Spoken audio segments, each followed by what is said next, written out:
چوتھا پارہ ہے، سورہ نساء کا پہلا رکوع جاری ہے اور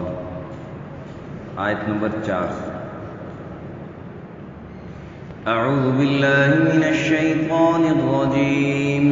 بسم اللہ الرحمن الرحیم۔ وآتوا النساء صدقاتهن نحلة فإن طبن لكم عن شيء منه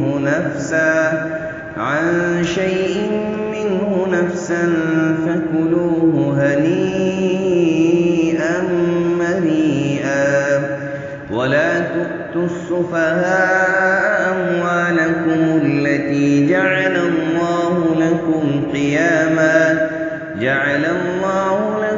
قياما وارزقوهم فيها واكسوهم وقولوا لهم قولا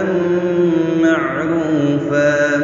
وابتلوا اليتامى حتى إذا بلغوا النكاح فإن آنستم منهم رشدا فادفعوا إليهم أموالهم ولا تأكلوها إسرافا وبدارا أن يكبروا ومن كان غنيا فليستعفف ومن كان فقيرا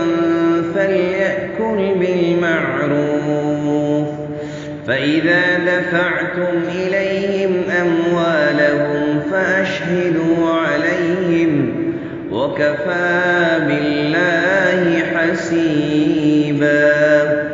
صدق اللہ العظیم۔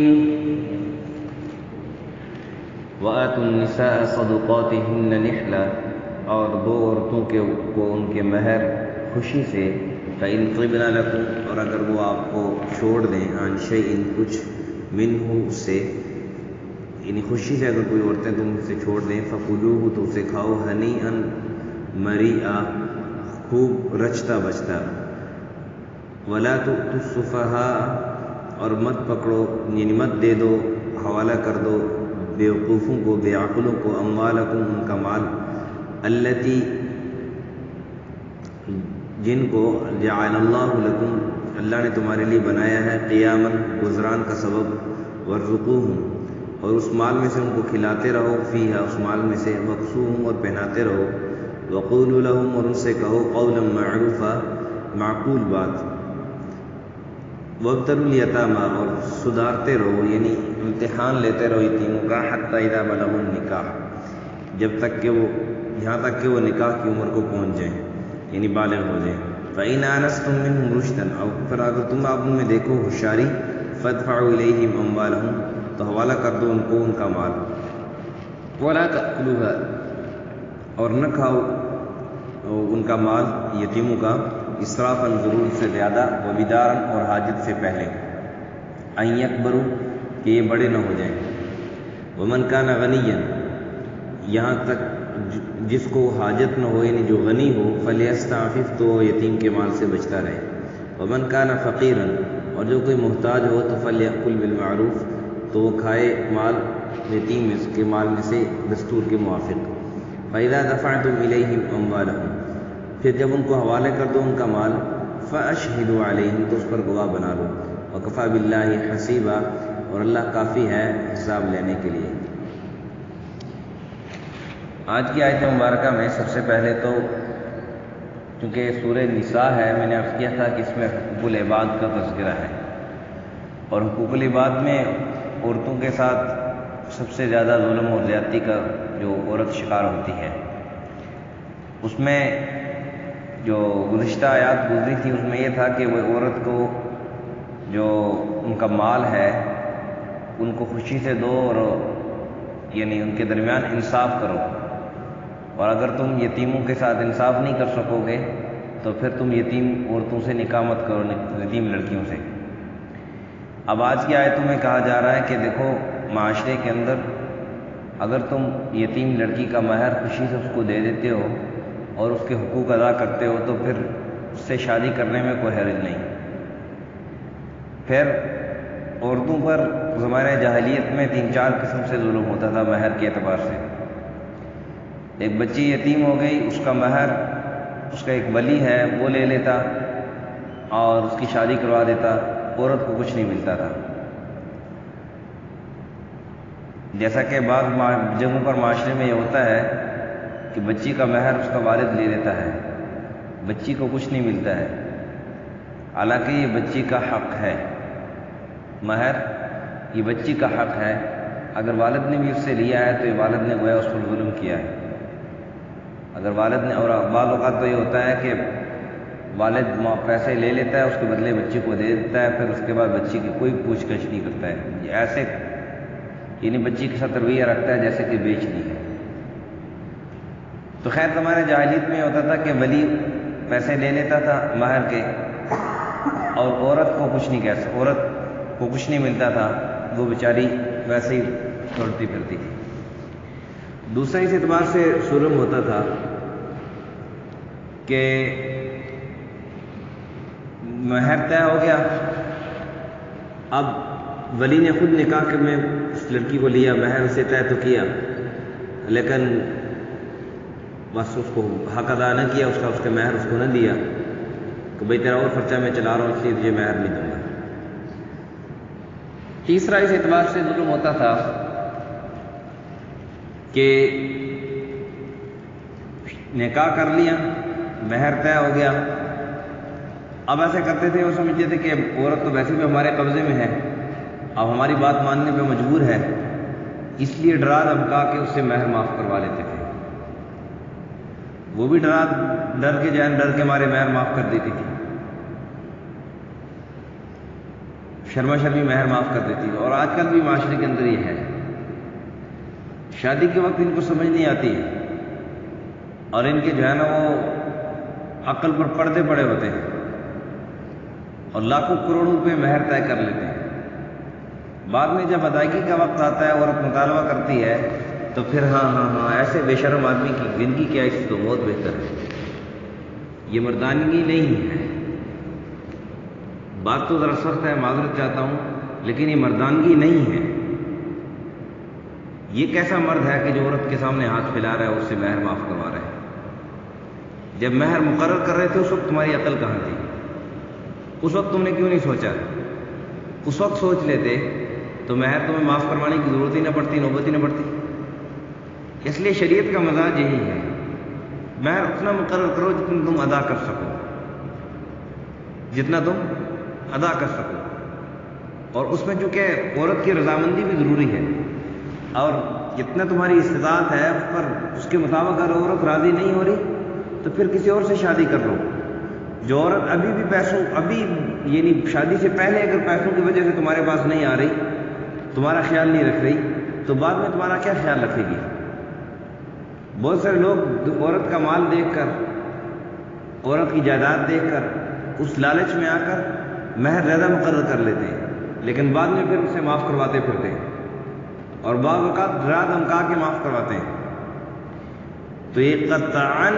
ایسا مال کھانا مرد کے لیے جائز نہیں ہے، یہ بات یاد رکھنا۔ عورت اگر زبان سے معاف بھی کر دی لیکن دلی طور پر اگر اس نے معاف نہ کیا تو، اور اگر کوئی یہ سوال کرے کہ ایک ہمیں کیسے پتہ چلے گا دلی طور پر اس نے معاف کیا ہے، تو اس کا طریقہ کار آسان یہ ہے، اس کا مہر جو ہے اس کے ہاتھ میں پکڑا دو، اس کو کوئی یہ آپ کا مہر ہے، یہ آپ اس کی مال کو، اس کے بعد اگر وہ بخوشی اس کو واپس کر دے، ہبہ کر دے، تو پھر شریعت نے کہا فَكُلُوهُ هَنِيئًا مَرِيئًا، خوب اس کو کھاؤ، مزے سے کھاؤ، تمہارے لیے مزیدار کھانا ہے، پاکیزہ کھانا ہے۔ اور اگر تم نے اس پر ظلم کر کے اور اس پر زیادتی کر کے اس کو ڈرا دھمکا کے مہر معاف کروایا تو پھر یہ تمہارے لیے ہنیئا مریئا نہیں ہوگا، پھر یہ تمہارے لیے تباہی اور بربادی کا سبب بنے گا۔ کھانا آدمی کھاتا ہے، ایک آدمی وہی کھانا کھا رہا ہے، اس کا پیٹ خراب ہو رہا ہے اور اس کے لیے وہ کمزوری کا سبب بن رہا ہے، وہی کھانا دوسرا آدمی کھا رہا ہے، اس کی صحت بن رہی ہے۔ کھانے سے صحت بننا اور کھانے سے صحت کا خراب ہونا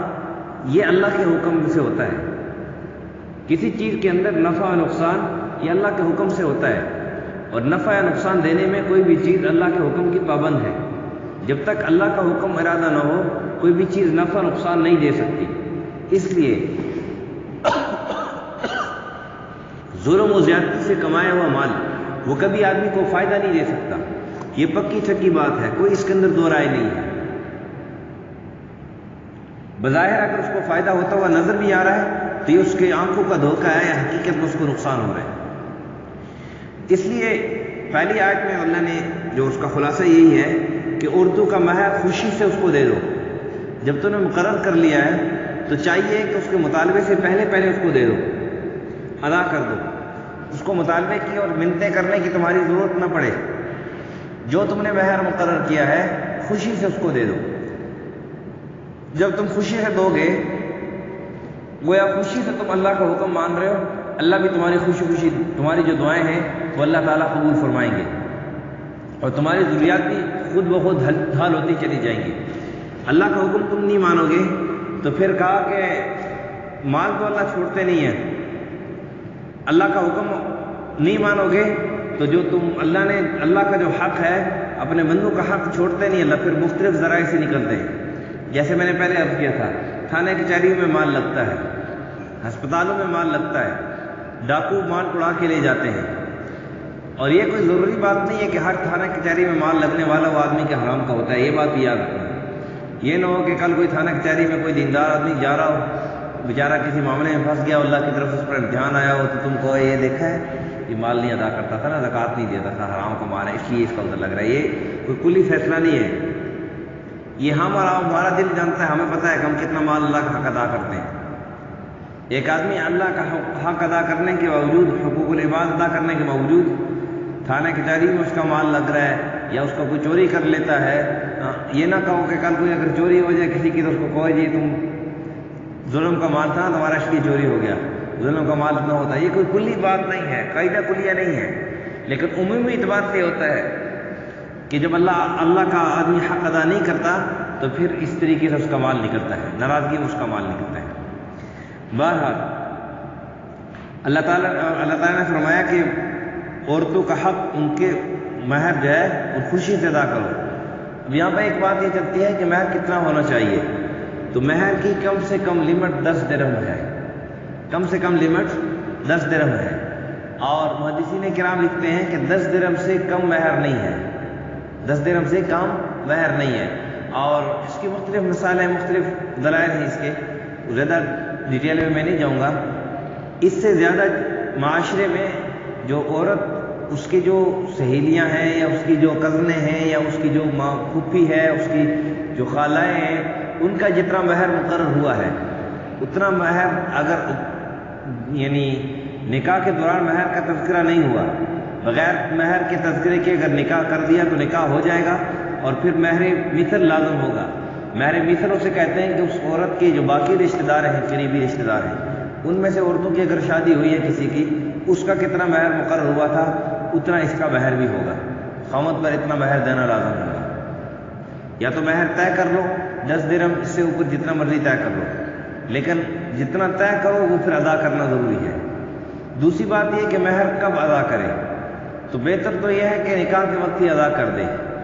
اگر نکاح کے وقت ہی ادا نہیں کرتا تو پھر شادی ہو جاتی ہے، یہ بہت سارے لوگوں کا خیال یہ ہے کہ جب تک مہر ادا نہیں کرو گے آپ کے لیے عورت حلال نہیں ہوگی، نکاح سے عورت حلال ہو جاتی ہے۔ اب مہر یہ ہے کہ مہر عورت کا حق ہے، اب جتنے جلدی ادا کر دو گے بری ذمہ ہو جاؤ گے، جتنے جلدی ادا نہیں کرو گے یہ حق آپ پر لازم رہے گا، اور اگر بغیر ادا کیے مر جاؤ گے تو حق مارنے والے مرو گے، اس حال میں مرو گے کہ آپ نے دوسروں کا حق مارا ہے، اور اگر اس عورت نے معاف نہ کیا تو قیامت کے دن پکڑے جاؤ گے اور اللہ تمہیں اس کا حساب تم سے لیں گے۔ عورت جب مطالبہ کر لے کہ میرا حق مجھے ادا کر دو، اس وقت پھر مرد کو اس کا حق ادا کرنا ہے، مہر ادا کرنا یہ لازم ہوتا ہے، اس کے لیے پھر لازم ہے، اس پر پھر وہ ہیلے بہانے نہ کرے، عورت کا حق اس کو ادا کرے۔ پھر اگر عورت خوشی سے معاف کر دے، خوشی سے معاف کرنے کا میں نے عرض کیا کہ یہ طریقہ ہے کہ عورت کو آپ حق اس کا دے دو، کیونکہ آپ کی بیوی ہے، اب آپ کی خاطر اس نے ماں باپ جو چھوڑ دیے ہیں، اگر آپ اس کو ڈراؤ دھمکاؤ گے تو وہ کہے گی اب میں واپس کہاں جاؤں گی، تو وہ کہے گی ماں باپ چھوڑ دیے ہیں، پیسوں کا میں نے کیا کرنا ہے، ظاہر ہے پیسے آپ اس کو دو گے تو اس نے اپنی ذات پر کیا لگانے، آپ کے بچوں کو ہی کھلانے، آپ ہی کی شاید ضرورت کے لیے کوئی چیز لے آئے، آپ گھر میں رہ رہے ہو، آپ بھی ضرورت کی چیزیں استعمال کر رہے ہو، وہ جو کچھ لائے گی اس سے آپ کو بھی فائدہ ہوگا، تو خوشی سے اس کو دے دو، اور اگر آپ اسے معاف کرواتے ہو تو اس کا طریقہ کار معاف کروانے کا شریعت نے اس کی اجازت نہیں دی، شریعت نے بالکل اجازت دی۔ اگر آپ سمجھتے ہو کہ وہ مجھے معاف کرتے، آپ اس کو حق دے دو، ادھر سے آپ کو واپس اگر دے دیتی ہے، ہبہ کر دیتی ہے، پھر آپ وہ مال کھا سکتے ہو خوشی سے، پھر اس کے اندر کوئی حرج نہیں۔ پھر اللہ تعالیٰ نے اگلی آیت میں کہا کہ وَلَا تُؤْتُوا السُّفَهَاءَ أَمْوَالَكُمُ الَّتِي جَعَلَ اللَّهُ لَكُمْ قِيَامًا، کہ بیوقوف یتیموں کو، یعنی ناسمجھ یتیموں کو ان کا مال ادا نہ کرو یہاں تک کہ وہ سمجھدار بن جائے، اور کہا کہ اس لیے کہ جعل اللہ لکم قیامہ، تمہارے گزران کا اللہ نے سبب بنایا، لوگوں کے لیے ذریعہ معاش، سبب معاش بنا ہوا ہے۔ اب ظاہر ہے کہ ایک یتیم بچے کی اگر ایک فیکٹری ہے، اب وہ یتیم بچہ نابالغ ہے، ناسمجھ ہے، آپ نے اس کو فیکٹری دے دی، اب فیکٹری اس کے حوالے کر دی تو اس نے پیسے اڑانا شروع کر دینے، تو اس فیکٹری کے اندر بیچارے جتنے ملازم ہیں ان کے لیے رزق کا سبب بنا ہوا ہے اور ان کی روزی وہاں سے چل رہی ہے۔ آپ نے اگر اس یتیم بچے کو فیکٹری دے دی، اس کے حوالے کر دی، وہ ناسمجھ ہے، اس کو کچھ پتہ ہی نہیں ہے چلانے کا، تو وہ فیکٹری اگر 10 سال بعد بند ہونی تھی، 10 سال بعد ڈاؤن ہونی تھی، تو وہ تو 1 مہینے کے اندر ہی ڈاؤن ہو جائے گی۔ تو نہ صرف یہ کہ یتیم کے مال کا نقصان ہوگا، باقی جتنے بھی لوگ اس سے متعلق ہیں ان کا بھی نقصان ہوگا۔ اس لیے شریعت نے اس بات سے منع کیا ہے کہ ناسمجھ یتیم کو اس کا مال نہ ادا کرو، بلکہ کہا کہ وَارْزُقُوهُمْ فِيهَا وَاكْسُوهُمْ، اس مال میں سے ان کو کھلاتے رہو، پہناتے رہو، ان کے مال میں سے ان کو کھلاتے رہو، پہناتے بھی رہو، اور وَقُولُوا لَهُمْ قَوْلًا مَعْرُوفًا، ان کو اچھی بات کہو، دستور کے موافق بات ان سے کرو۔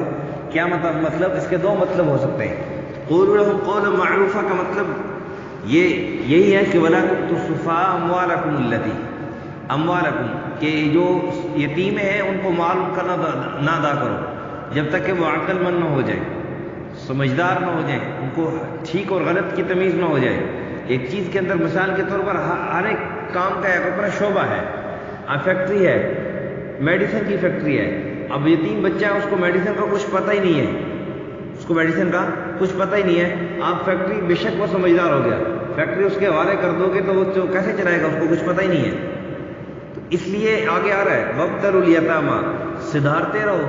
یعنی سکھاتے رہو یتیموں کو، ان کا بار بار یعنی ان سے جائزہ لیتے رہو یتیموں کا کہ سمجھدار ہو گیا یا نہیں ہو گیا، اور ان کو سمجھاتے رہو اور سکھاتے رہو، جب اپنے کام کے اندر وہ سمجھدار بن جائے پھر ان کا مال کو ادا کر دو۔ کہا کہ وَقُولُوا لَهُمْ قَوْلًا مَعْرُوفًا کا دوسرا مطلب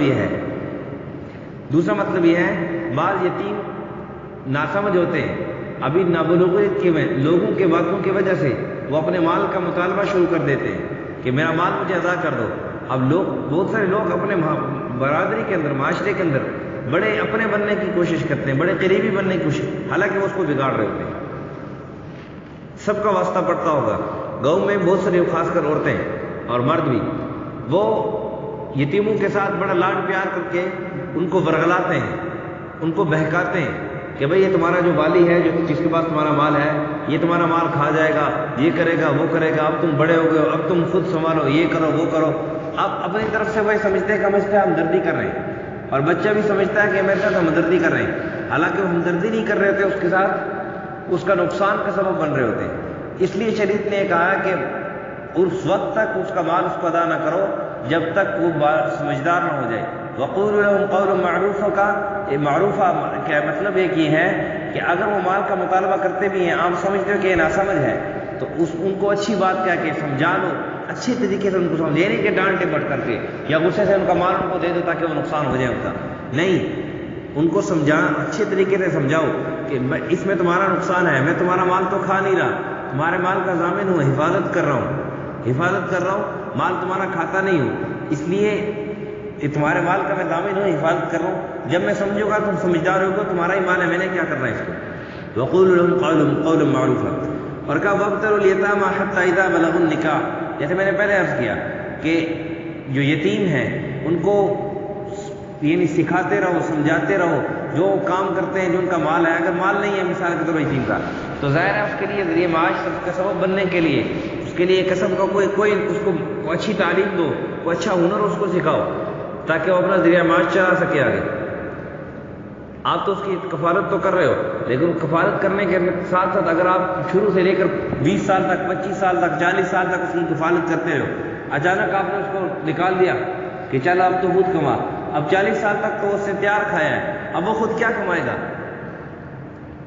بغیر محنت کے 40 سال اس کو کھانے کی عادت پڑ گئی ہے، اب وہ خود کیا کمائے گا؟ اس نے جا کے مانگنا ہی ہے، یا تو مانگنا ہے یا چوری ڈاکے کرنا ہے۔ اس لیے کہ وابتلوا الیتامى، ان کو سدھارتے رہو، سکھاتے رہو، سمجھاتے رہو، اور پھر جو سمجھا رہے ہیں اس کا جائزہ بھی لیتے رہو کہ سمجھ بھی رہا ہے کہ نہیں سمجھ رہا۔ حتی اذا بلغوا النکاح، نکاح کی عمر تک جب پہنچ جائیں۔ نکاح کی عمر تک پہنچنے کا مطلب یہ ہے کہ سمجھدار ہو جائے۔ ظاہر ہے کہ بچہ جب سمجھدار ہوتا ہے، بالغ ہونے کے بعد بھی اس وقت تک اس کا نکاح نہیں کیا جاتا جب تک وہ سمجھدار نہیں ہو جاتا، ٹھیک اور غلط کی پہچان نہیں کر لیتا۔ ویسے ہی کسی کی لڑکی اس کے سپرد نہیں کر دی جاتی، سمجھدار جب ہو جاتا ہے پھر اس کو نکاح کروا دیا جاتا ہے۔ تو اس لیے کہا کہ جب تک وہ نکاح کی عمر تک نہ پہنچے، یعنی سمجھداری کی عمر تک نہ پہنچے۔ فَإِنْ آنَسْتُم مِّنْهُمْ رُشْدًا، اور آپ دیکھو کہ آپ ان میں ہوشیاری آ گئی ہے تو فَادْفَعُوا، پھر لیٹ نہ کرو، پھر ہیلے بارے نہ کرو۔ فَادْفَعُوا إِلَيْهِمْ أَمْوَالَهُمْ، ان کا مال ان کو دے دو۔ اور وَلَا تَأْكُلُوهَا إِسْرَافًا وَبِدَارًا، یتیم کا مال دو طریقے سے اس پر ظلم کیا جاتا تھا۔ ایک تو یہ کہ یتیم بچہ ہے، اب اس کی ضرورت ایک روپے کی ہے، آپ اس کا مال 1 روپے کی جگہ 10 روپے وہاں پہ لگا رہے ہو، یہ اسراف کر رہے ہو آپ، یہ آپ اسراف کر رہے ہو۔ اور دوسری وبدار، آپ اس یتیم کا مال کھا رہے ہو تاکہ اس کے بڑے ہونے سے پہلے اس کا مال ختم ہو جائے، کیونکہ اگر یہ بڑا ہو جائے گا تو اپنے مال کا مطالبہ کرے گا، اس لیے اس کا مال بڑے ہونے سے پہلے اس کو ختم کر دو۔ شریعت اس سے منع کیا، کہا کہ کون یتیم کے مال میں سے استعمال کر سکتا ہے، کون استعمال نہیں کر سکتا۔ تو دو کیٹیگری ہیں، ایک تو یہ ہے کہ جو بہت انتہائی غریب ہے کہ یا تو یتیم کے مال کی حفاظت کرے گا، اس کے ظاہر سی بات ہے حفاظت میں کام کاج میں اس کو ادھر مصروف ہونا پڑے گا، پھر خود مزدوری نہیں کر سکتا، خود کھائے پیے گا کہاں سے، اپنے بھی اس کے بچے ہیں۔ اس کے لیے ہے کہ مناسب پیسے، ظاہر ہے اگر اس نے کوئی ملازم رکھنا تھا اس کی یتیم اس کام کے لیے، اس کو اس نے تنخواہ دینی تھی، ظاہر ہے کوئی آدمی تنخواہ لیتا تو اس کی جو مناسب تنخواہ بنتی تھی، مناسب جو پیسے بنتے تھے وہ یہ لے سکتا ہے کہ اس نے اپنا وقت جو اپنی مزدوری کر کے بچوں کے لیے کماتا تھا، اب اس نے وقت ادھر دے دیا ہے، اس کے کام کاج میں لگا ہوا ہے، تو اس لیے وہ اتنے پیسے لے سکتا ہے۔ لیکن ومن کان غنیا، جو غنی ہے، جس کو اس کی ضرورت نہیں ہے، محتاج نہیں ہے، اللہ نے اس کو اور بہت سارا دیا ہوا ہے، تو پھر کہا کہ فلیستعفف، پھر وہ یتیم کے مال سے بچے کہ یتیم کا مال کھانے سے پرہیز کرے۔ اور اگر فقیر ہے تو جیسے میں نے عرض کیا کہ پھر وہ مناسب دستور کی فلیأکل بالمعروف، یہ نہیں کہ بس تأکلوها اسرافا وبدارا، نہیں، فلیأکل بالمعروف، دستور کے موافق، جتنی اس کی مزدوری بنتی ہے، جتنا وہ وقت لیتا ہے، جس اعتبار سے وہ کام کرتا ہے، مختلف کاموں کی مختلف اجرت ہوتی ہے، اس اعتبار سے وہ پیسے لے سکتا ہے، اس کی زیادہ سے زیادہ نہ لے۔ کہا فَإِذَا دَفَعْتُمْ إِلَيْهِمْ أَمْوَالَهُمْ، پھر آخری بات، جب یتیم کو ان کا مال آپ دے دو، مال حوالے کر دیا، کہا فَأَشْهِدُوا عَلَيْهِ، تو اس پر گواہ مقرر کر لو۔ اس کی وجہ یہ ہے کہ آپ یتیم کو آپ نے مال دے دیا، اب کل اگر یتیم نے ضائع کر دیا یا کسی اور سبب کی وجہ سے اس کا نقصان ہو گیا تو وہ جھگڑے کا سبب نہ بنے، وہ یتیم کو لوگ ورغلائیں گے کہ دیکھو تمہارے جو بڑا تھا نا، اس نے تمہارا مال تمہیں پورا دیا ہی نہیں ہے۔ معاشرے میں اکثر ایسا ہوتا ہے، جب آپ نے گواہ مقرر کیا ہوگا، گواہ ہوگا تو گواہ گواہی دے گا کہ نہیں، اس نے اس کا مال پورا ادا کیا ہے، تو اس سے کیا ہوگا کہ معاشرے کے اندر فتنہ فساد نہیں ہوگا، فتنے فساد سے معاشرہ بچ جائے گا۔ کہا وَكَفَىٰ بِاللَّهِ حَسِيبًا، باقی حساب یہ اللہ کافی ہے حساب کرنے والا، یعنی آپ یہ سمجھو کہ میں یتیم کے مال کے ساتھ دھوکہ کر دوں گا، کسی کو کیا پتہ ہے، اللہ حساب لے گا تم سے۔ آپ یہ سمجھو کہ کوئی مجھ سے دھوکہ کر لے گا، اگر یتیم ہے وہ یتیم میں سمجھے کوئی مجھ سے دھوکہ کر لے گا، کہا نہیں، اللہ حساب دے گا۔ دنیا میں اگر کسی نے دھوکہ کر بھی لیا تو آخرت میں اس کا حساب اس کو ملے گا۔ اللہ سمجھ عمل کی توفیق عطا فرمائے۔ وَآتُوا النِّسَاءَ صَدُقَاتِهِنَّ نِحْلَةً، اور مہر ادا کر دو عورتوں کو ان کے مہر خوشی سے۔ فَإِن طِبْنَ لَكُمْ عَنْ شَيْءٍ، پھر اگر تمہیں خوشی سے وہ چھوڑ دیں، منہ اس سے کچھ چھوڑ دیں، فَكُلُوهُ نَفْسًا، منہ نفسًا، خوشی سے، اپنی خوشی سے، ٹھیک ہے، طِبِ نفس، فَكُلُوهُ هَنِيئًا مَرِيئًا، پھر اس کو کھاؤ مزے اڑا کر، مریئا پیٹ بھر کر۔ یعنی کیا مطلب، پھر آپ یعنی بغیر کسی پریشانی کے، بغیر کسی شک و شبہ کے آپ وہ کھا سکتے ہو، لیکن اگر وہ طیب نفس سے چھوڑ دی اس میں تو۔ وَلَا تُؤْتُوا السُّفَهَاءَ أَمْوَالَكُمْ، اور مت پکڑا دو بے عقلوں کو اپنے وہ مال، الَّتِي جَعَلَ اللَّهُ لَكُمْ قِيَامًا، جن کو اللہ تعالیٰ نے بنایا ہے تمہارے لیے گزران کا سبب، وَارْزُقُوهُمْ، ان کے مال میں سے ان کو کھلاتے رہو، فِيهَا، اس مال میں سے، وَاكْسُوهُمْ، ان کو پہناتے رہو، وَقُولُوا لَهُمْ قَوْلًا مَّعْرُوفًا، اور کہو ان سے بات معقول، وَابْتَلُوا الْيَتَامَىٰ حَتَّىٰ إِذَا بَلَغُوا النِّكَاحَ، اور سدھاتے رہو یتیموں کو جب تک کہ وہ نکاح کی عمر کو پہنچیں، فَإِنْ آنَسْتُم مِّنْهُمْ رُشْدًا، پھر اگر دیکھو ان میں تم ہوشیاری، یہ بات ہے، دیکھو نکاح کی عمر کو پہنچ گئے، بالغ ہو گئے، لیکن آگے پھر بھی قید لگا دی کہ بالغ بلوغت کے بعد بھی تم ان میں دیکھو اگر ہوشیاری آ گئی ہے، وہ ہوشیار ہو گئے ہیں، تو پھر ان کو مال ان کا ادا کر دو، اگر ہوشیار نہیں ہوئے پھر مال ادا نہ کرو۔ فَادْفَعُوا إِلَيْهِمْ أَمْوَالَهُمْ، حوالے کر دو ان کا مال ان کو، وَلَا تَأْكُلُوهَا، نہ کھا جاؤ ان کا مال، اسرافاً، ضرورت سے زیادہ، وبداراً، اور حاجت سے پہلے، یہ نہیں کہ بڑے نہ ہو جائیں، ان یکبروا، کہ بڑے نہ ہو جائیں، ومن کان غنیا، جس کو حاجت نہ ہو، یہ جو غنی ہو، فلیستعفف، تو یتیم کے مال سے بچتا رہے، ومن کان فقیرا، جو کوئی محتاج ہو، فلیأکل بالمعروف، تو کھائے دستور کے موافق، فإذا دفعتم إلیہم أموالهم، پھر جب ان کو مال ان کا حوالہ کر دو، ان کے مال، فأشہدوا علیہم، تو اس پر گواہ مقرر کر لو، وکفیٰ باللہ حسیبا، اللہ کافی ہے حساب لینے کے لیے۔ الحمدللہ رب العالمین، والعاقبۃ للمتقین، والصلاة والسلام على أشرف الأنبياء والمرسلين، وعلى الملائكة المقربين، وعلى عباد الله الصالحين. ربنا ظلمنا أنفسنا وإن لم تغفر لنا وترحمنا لنكونن من الخاسرين. اللهم يسر أمورنا مع راحة لقلوبنا، اللهم احفظنا من كل بلاء الدنيا وعذاب الآخرة. اللهم حبب إلينا الإيمان وزينه في قلوبنا، وكره إلينا الكفر والفسوق والعصيان، واجعلنا مع الراشدين، واجعلنا هداة مهديين، واجعلنا سببا لمن اهتدى. وصلى الله على النبي الكريم محمد وعلى آله وأصحابه.